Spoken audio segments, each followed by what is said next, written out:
это просто nature hike какой-то.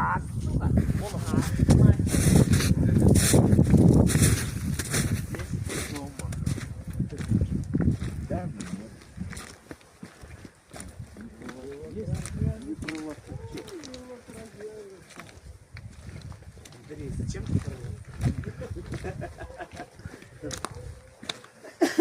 это все тюнер ебучий.